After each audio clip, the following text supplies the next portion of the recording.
Just imagine ಮಾಡ್ಕೊಳ್ಳಿ, 400 ಕೋಟಿ ಹಣ, ಅದು 2,000 ಮುಖ ಬೆಲೆಯ ಹಣ, ಅದು ಹೇಗೆ ತುಂಬಿ ಕಳಿಸಿದ್ರು ಅಂತೇಳಿ ನೋಡಿ. ನಿಮ್ಗೆ ಇಲ್ಲಿ ನಮ್ಮ ಸ್ಕ್ರೀನ್ ಮೇಲೆ ಒಂದು ಮ್ಯಾಪ್ ಅನ್ನ ತೋರಿಸ್ತಾ ಇದೀವಿ. ಇದ್ರ ಬಗ್ಗೆ ಎಕ್ಸ್ಪ್ಲೈನ್ ಮಾಡ್ಬಿಡ್ತೀನಿ. ಯಾಕೆ 3 ರಾಜ್ಯಗಳನ್ನ ಈ ರಾಬ್ರಿ ಪ್ರಕರಣ ಬೆಚ್ಚಿ ಬೀಳಿಸಿದೆ ಅಂತೇಳಿ ಕಾರಣ ಇಷ್ಟೇ.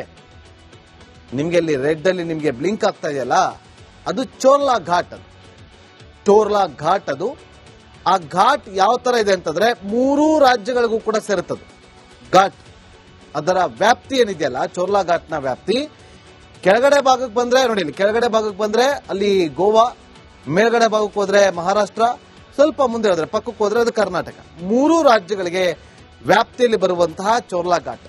ಹಾಗಾಗಿ ಇಲ್ಲಿ 3 ರಾಜ್ಯಗಳ ಪೊಲೀಸರಿಗೆ ಟೆನ್ಷನ್ ಶುರುವಾಗಿರೋದು. ಯಾಕೆಂತಂದ್ರೆ ಇಲ್ಲಿ ಆ 2 ಟ್ರಕ್ ನಲ್ಲಿ ತುಂಬಿಕೊಂಡು ಹೋಗ್ತಾ ಇತ್ತು ಅಂತ ಹೇಳಲಾದಂತಹ 400 ಕೋಟಿ ರೂಪಾಯಿ ಹಣ ಇದ್ದಂತ ಆ ಒಂದು ಕಂಟೈನರ್ಗಳನ್ನೇ ಇವತ್ತು ರಾಬ್ರಿ ಮಾಡಲಾಗಿದೆ.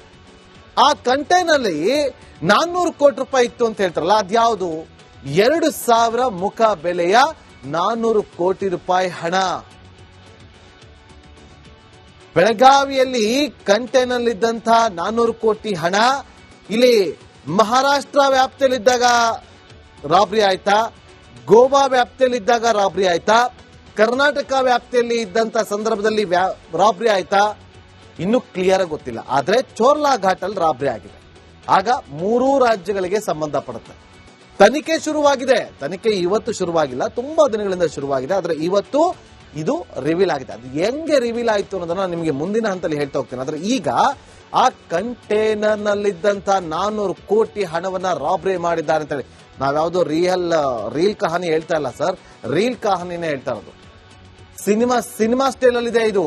ಒಂದ್ ರೀತಿಯಲ್ಲಿ ಹೇಳ್ತಾ ಹೋದ್ರೆ ಅಷ್ಟು ಹಣವನ್ನ ದರೋಡೆ ಮಾಡಿರುವಂತಹ ಖತರ್ನಾಕ್ ಕದೀಮರು ಯಾರು ಅನ್ನೋದೇ ಈಗಿರುವಂತಹ ಯಕ್ಷ ಪ್ರಶ್ನೆ. ಅದನ್ನೇ ಹುಡುಕ್ತಾ ಇರೋದು ಈಗ ಪೊಲೀಸ್ನವರು. ಇದು ಯಾವಾಗ ಆಗಿದ್ದು ದರೋಡೆ? 2025 ಕಳೆದ ವರ್ಷ ಅಕ್ಟೋಬರ್ 16ನೇ ತಾರೀಕಿನಂದು ಈ 400 ಕೋಟಿ ರೂಪಾಯಿ ಇದ್ದಂತ 2 ಕಂಟೈನರ್ಗಳನ್ನ ರಾಬ್ರಿ ಮಾಡಿದ್ದಾರೆ. ಅದು ಚೋರ್ಲಾ ಘಾಟ್ನಲ್ಲಿ. ಚೋರ್ಲಾ ಘಾಟ್ನಲ್ಲಿ 2 ಕಂಟೈನರ್ ಲಾರಿಯನ್ನ ಹೈಜಾಕ್ ಮಾಡಿ ಅದನ್ನ ರಾಬ್ರಿ ಮಾಡಿದ್ದಾರೆ. ಆ ಕಂಟೈನರ್ ಎಲ್ಲೋಯ್ತು ಗೊತ್ತಿಲ್ಲ. ಆ ಕಂಟೈನರ್ ಇದ್ದಂತ ಹಣ ಏನಾಯ್ತು ಗೊತ್ತಿಲ್ಲ. ಇದನ್ನೇ ಈಗ ಪೊಲೀಸರು ಹುಡುಕ್ತಾ ಇರೋದು. 3 ರಾಜ್ಯಗಳ ಗಡಿಯಲ್ಲಿರುವಂತಹ ಚೋರ್ಲಾ ಘಾಟ್, ನಾನಾಗ್ಲೇ ಹೇಳಿದಂತೆ 3 ರಾಜ್ಯಗಳ ಗಡಿಯಲ್ಲಿರುವಂತಹ ಚೋರ್ಲಾ ಘಾಟ್ ನಲ್ಲಿ ಇದು ರಾಬ್ರಿ ಆಗಿದೆ. ಈಗ ಕರ್ನಾಟಕದವರು ಎಫ್ಐಆರ್ ಮಾಡ್ಕೋಬೇಕಾ, ಗೋವಾದವರು ಎಫ್ಐಆರ್ ಮಾಡ್ಕೋಬೇಕಾ, ಮಹಾರಾಷ್ಟ್ರದಲ್ಲಿ ಎಫ್ಐಆರ್ ಆಗಬೇಕಾ? ಈಗ ಇದೇ ಇರುವಂತಹ ವಿಚಾರ. ಆದ್ರೆ ಇದು ಹೇಗೆ ಬೆಳಕಿಗೆ ಬರುತ್ತೆ ಅನ್ನೋದು ನೋಡಿ, ಸಿಂಪಲ್ ಆಗಿ ಹೇಳ್ತೀನಿ. ಅಕ್ಟೋಬರ್ ತಿಂಗಳಲ್ಲಿ 400 ಕೋಟಿ ರೂಪಾಯಿ ಇದ್ದಂತ 2 ಕಂಟೈನರ್ಗಳು ಹೈಜಾಕ್ ಮಾಡಿ ರಾಬ್ರಿ ಮಾಡ್ತಾರೆ. ಯಾರಿಗೂ ಗೊತ್ತಾಗುತ್ತಿಲ್ಲ. ಅದಾದ್ಮೇಲೆ ಒಂದು ಕಿಡ್ನಾಪ್ ಆಗುತ್ತೆ ನಾಸಿಕ್ನಲ್ಲಿ, ಮಹಾರಾಷ್ಟ್ರದ ನಾಸಿಕ್ನಲ್ಲಿ ಒಂದು ಕಿಡ್ನಾಪ್ ಆಗುತ್ತೆ. ಆ ಕಿಡ್ನಾಪ್ ಆಗೋದು ಯಾರು ಅಂತಂದ್ರೆ ಸಂದೀಪ್ ಪಾಟೀಲ್ ಅನ್ನೋನ್ನ ಕಿಡ್ನಾಪ್ ಮಾಡ್ತಾರೆ. ಉದ್ಯಮಿ ಕಿಶೋರ್ ಸಾವ್ಲಾ ಕಡೆಯವರು ಆತನನ್ನ ಕಿಡ್ನಾಪ್ ಮಾಡಿದ್ರು ಅಂತೇಳಿ ಆರೋಪ. ಯಾವಾಗ ಈ ಸಂದೀಪ್ ಪಾಟೀಲ್ನ ಕಿಡ್ನಾಪ್ ಆಗುತ್ತೋ ಆತನನ್ನ ಸುಮಾರು 1.5 ತಿಂಗಳ ಕಾಲ ಇಟ್ಟುಕೊಂಡು ಚಿತ್ರ ಹಿಂಸೆ ಕೊಡ್ತಾರಂತೆ. ಕೊಡು 400 ಕೋಟಿ ರೂಪಾಯಿ ಎಲ್ಲಿಟ್ಟಿದ್ಯಾ, ಕೊಡು 400 ಕೋಟಿ ರೂಪಾಯಿ ಎಲ್ಲಿಟ್ಟಿದ್ಯಾ, ನೀನೇ ಎಲ್ಲೋ ಬಚ್ಚಿಟ್ಟಿದ್ಯಾ, ನೀನೇ ಕೊಡಬೇಕು ಅಂತ ಹೇಳಿ ಆತನ ಹಣೆಗೆ ಗನ್ ಇಟ್ಟು ಗನ್ ಪಾಯಿಂಟ್ ಅಲ್ಲಿ ಹಿಡಿದು ಅವನಿಗೆ ಬೆದರಿಕೆ ಹಾಕ್ತಾರೆ. ಹೀಗೆ 1.5 ತಿಂಗಳು ಚಿತ್ರ ಹಿಂಸೆ ಕೊಟ್ಟ ಮೇಲೆ ಸಂದೀಪ್ ಪಾಟೀಲ್ ಹೇಗೋ ಮಾಡಿ ತಪ್ಪಿಸ್ಕೊಂಡು ಬರ್ತಾನಂತೆ. ತಪ್ಪಿಸ್ಕೊಂಡು ಬಂದು ಸೀದಾ ಹೋಗಿ ನಾಸಿಕ್ ಪೊಲೀಸ್ ಠಾಣೆಗೆ ಕಂಪ್ಲೇಂಟ್ ಕೊಡ್ತಾನೆ. ಏನಂತ ಕಂಪ್ಲೇಂಟ್ ಕೊಡ್ತಾನೆ? ಇಲ್ಲಿವರೆಗೂ ಪೊಲೀಸರು ಗೊತ್ತೇ ಇರೋದಿಲ್ಲ. ಈ 400 ಕೋಟಿ ರೂಪಾಯಿ ಇರುವಂತ 2 ಕಂಟೈನರ್ಗಳು ಹೈಜಾಕ್ ಆಗಿದೆ, ರಾಬ್ರಿ ಆಗಿದೆ ಅನ್ನೋದು ಗೊತ್ತೇ ಇರೋದಿಲ್ಲ. ಯಾವಾಗ ಸಂದೀಪ್ ಪಾಟೀಲ್ ಕಿಡ್ನಾಪ್ ಆಗುತ್ತೋ 1.5 ತಿಂಗಳು ಆತನಿಗೆ ಟಾರ್ಚರ್ ಕೊಡ್ತಾರೋ, ಚಿತ್ರ ಹಿಂಸೆ ಕೊಡ್ತಾರೋ, ಆತ ತಪ್ಪಿಸ್ಕೊಂಡು ಬಂದಾದ್ಮೇಲೆ ಹೋಗಿ ನಾಸಿಕ್ ಪೊಲೀಸ್ ಠಾಣೆಯಲ್ಲಿ ಕಂಪ್ಲೇಂಟ್ ಕೊಡ್ತಾನೆ. ಕಂಪ್ಲೇಂಟ್ ಕೊಟ್ಟಾಗ ನನ್ನನ್ನ ಈ ತರ ಒಂದು 7-8 ಜನ ಕಿಡ್ನಾಪ್ ಮಾಡಿದ್ರು, 1.5 ತಿಂಗಳು ಚಿತ್ರ ಹಿಂಸೆ ಕೊಟ್ರು ಅಂತೇಳಿ ಐಒ ಏನ್ ಮಾಡ್ತಾರೆ, ಏನ್ ಕಾರಣಕ್ಕೆ ನಿನ್ನ ಕಿಡ್ನಾಪ್ ಮಾಡಿದ್ರು ಅಂತ ಕೇಳಿದಾಗ ಅಲ್ಲಿಂದ ಶುರುವಾಗುತ್ತೆ ನೋಡಿ ಅಸಲಿ ಪಿಕ್ಚರ್. ಸರ್, ನನ್ನನ್ನ ಕಿಡ್ನಾಪ್ ಮಾಡೋದಕ್ಕೆ ಉದ್ದೇಶ 400 ಕೋಟಿ ರೂಪಾಯಿ ರಾಬ್ರಿ ಆಗಿದೆ, ಅದಕ್ಕೋಸ್ಕರ ನನ್ನ ಕಿಡ್ನಾಪ್ ಮಾಡಿದ್ರು. ಪೊಲೀಸರು ಕೇಳ್ತಾರೆ 400 ಕೋಟಿ ರೂಪಾಯಿ ರಾಬರಿ ಆಗೋದಕ್ಕೂ ನಿನ್ನ ಕಿಡ್ನಾಪ್ ಮಾಡೋದಕ್ಕೂ ಏನ್ ಸಂಬಂಧ ಅಂದಾಗ ಆತ ಅವನ ಅಸಲಿ ವಿಚಾರವನ್ನ ಹೇಳ್ತಾನೆ. ಕಿಶೋರನು ನನ್ನ ಸ್ನೇಹಿತ, ನನ್ನ ಆಪ್ತ, ಅವಂದೇ ದುಡ್ಡು ಅಂತ ಹೇಳಲಾಗ್ತಾ ಇದೆ. ಅವಂದು ಹಣ ರಾಬರಿ ಆಗಿದೆ ಅನ್ನೋದು ನನಗೆ ಗೊತ್ತಾಗುತ್ತೆ.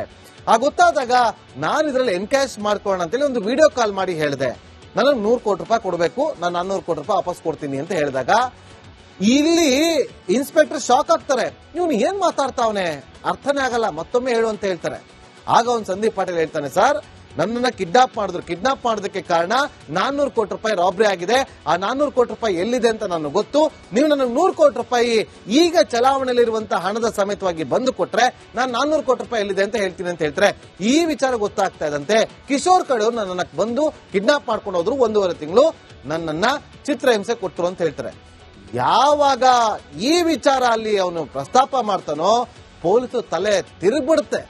ಅಬ್ಬಬ್ಬಬ್ಬ, ಕಿಡ್ನಾಪ್ ಇಂಪಾರ್ಟೆಂಟ್ ಅಲ್ಲ, ಕಿಡ್ನಾಪ್ ಮಾಡಿ ಚಿತ್ರಹಿಂಸೆ ಕೊಟ್ಟರು ಅದು ಇಂಪಾರ್ಟೆಂಟ್ ಅಲ್ಲ, ಅದು ಪ್ರಕರಣ ಇಂಪಾರ್ಟೆಂಟ್. ಆದ್ರೆ 400 ಕೋಟಿ ರಾಬರಿ ಆಗಿದೆಯಲ್ಲ ಅದ್ರ ಬಗ್ಗೆ ಹೇಳು ಅಂತ ಕೇಳ್ತಾರೆ.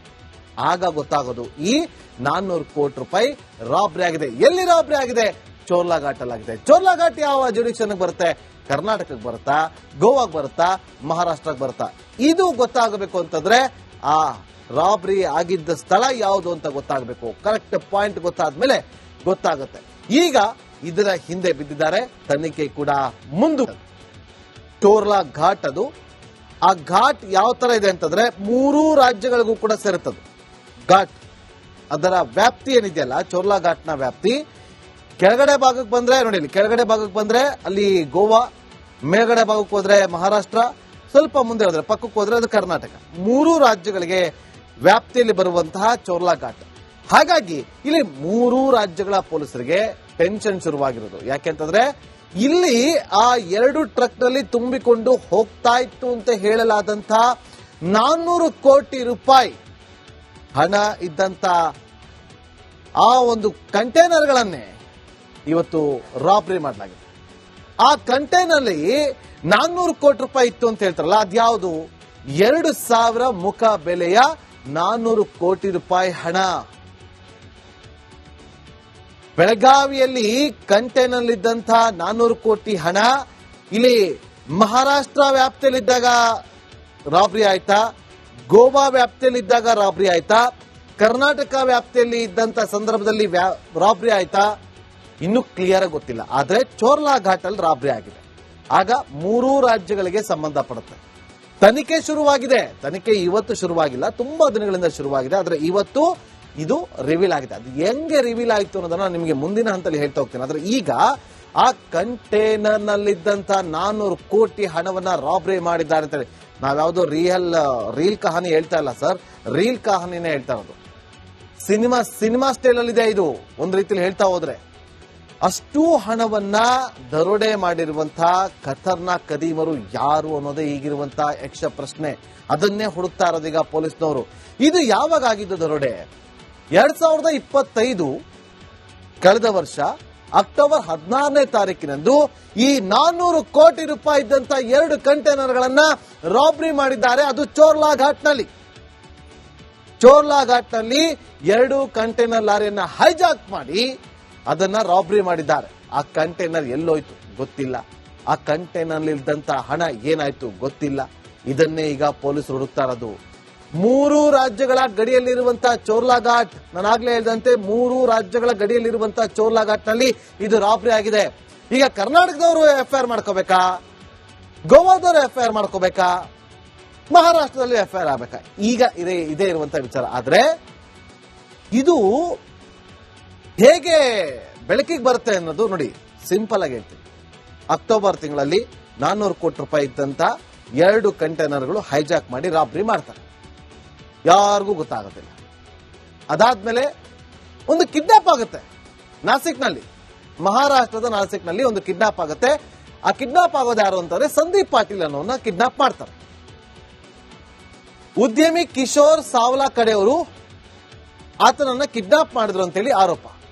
ಯಾವಾಗ ಈ ಸಂದೀಪ್ ಪಾಟೀಲ್ನ ಕಿಡ್ನಾಪ್ ಆಗುತ್ತೋ ಆತನನ್ನ ಸುಮಾರು 1.5 ತಿಂಗಳ ಕಾಲ ಇಟ್ಟುಕೊಂಡು ಚಿತ್ರ ಹಿಂಸೆ ಕೊಡ್ತಾರಂತೆ. ಕೊಡು 400 ಕೋಟಿ ರೂಪಾಯಿ ಇಟ್ಟಿದ್ಯಾ, ಕೊಡು 400 ಕೋಟಿ ರೂಪಾಯಿ ಇಟ್ಟಿದ್ಯಾ, ನೀನೇ ಎಲ್ಲೋ ಬಚ್ಚಿಟ್ಟಿದ್ಯಾ, ನೀನೇ ಕೊಡಬೇಕು ಅಂತ ಹೇಳಿ ಆತನ ಹಣೆಗೆ ಗನ್ ಇಟ್ಟು ಗನ್ ಪಾಯಿಂಟ್ ಅಲ್ಲಿ ಹಿಡಿದು ಅವನಿಗೆ ಬೆದರಿಕೆ ಹಾಕ್ತಾರೆ. ಹೀಗೆ 1.5 ತಿಂಗಳು ಚಿತ್ರಹಿಂಸೆ ಕೊಟ್ಟ ಮೇಲೆ ಸಂದೀಪ್ ಪಾಟೀಲ್ ಹೇಗೋ ಮಾಡಿ ತಪ್ಪಿಸ್ಕೊಂಡು ಬರ್ತಾನಂತೆ. ತಪ್ಪಿಸ್ಕೊಂಡು ಬಂದು ಸೀದಾ ಹೋಗಿ ನಾಸಿಕ್ ಪೊಲೀಸ್ ಠಾಣೆಗೆ ಕಂಪ್ಲೇಂಟ್ ಕೊಡ್ತಾನೆ. ಏನಂತ ಕಂಪ್ಲೇಂಟ್ ಕೊಡ್ತಾನೆ?